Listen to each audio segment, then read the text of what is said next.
Hey guys, I'm eating a gin. It's this like ginger candy. They're freaking good. I hope they sponsor me actually. It'd be awesome. But anyway, I'm reading some Zen and it says, I'm sorry for eating. It's so unprofessional.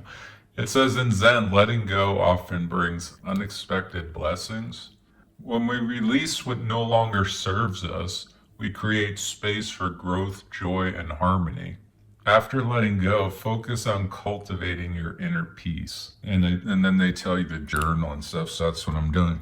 I'm literally doing all of those, and I was doing them before Zen, before I started studying this. So anyway, isn't that pretty cool? So I cut my ex go, and instead of being like in sorrow about it, it creates a space now for all this other stuff to grow, for other things to cultivate, and that's what's happening. I made, let's see, five new male friends, and they're all awesome actually. So yeah, and things aren't even slow on the female front. I have a lot of options on that front. I'm just being super picky. I'm just being I don't want to. I don't want to wake up to a girl who's asking me the status of our relationship. So I don't want to have casual sex. Really, I'm afraid that would happen. So yeah, or I might get sucked into a relationship. You know what I mean? Like just like you pick someone up at a bar or whatever. Even if it's something more innocent than that, like you pick them up somewhere. You have some chemistry, you have sex. Okay, even if they're not asking the status and all that, like maybe you both want a relationship. Then you're back to square one.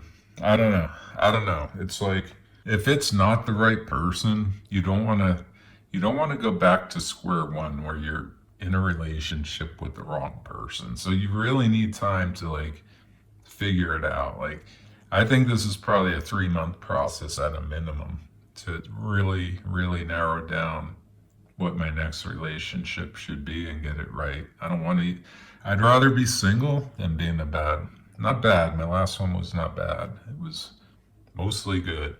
But I'd rather be single than be in a mostly good relationship. I want it all or I want nothing. You know what I mean? I'm at that point of life where that's the case. I'm late 40s. I'm just freshly single. And at this stage of life, you've been through mostly good. You know what it's about. You have that wisdom, you know what I mean? And it's like mostly good. If you go out to a 4-star restaurant, it's mostly good. They probably have fresh bread. They probably have fresh salad instead of brown salad. It's probably pretty good. Maybe a 4.5-star restaurant, let's say. I feel like my last relationship was somewhere between a 4 and a 4.5. I mean, that's pretty good. So that's what a pretty good restaurant looks like. Fresh bread. It's got some crunch to it, a good salad, you know, but maybe not the best, spices and seasonings and the best whatever that make it a 5-star. You know what I mean? So do you settle for the 4-star, the 4.5-star, somewhere in there, or do you try for the 5-star? I'm just wired to try for the 5. I don't know. A bird in the hand is worth two in the bush. They say that, and it's usually true. So it's very likely I could be wrong. But I think I'm going to go down swinging. And I hope I inspire some of you guys out there to go down swinging.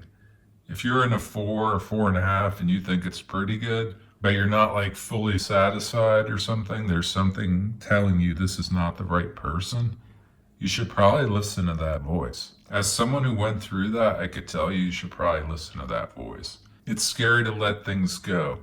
It's scary to cut the final thread from a beautiful quilt. You know what I mean? Like, you don't want to do these things, but you do them. You do them.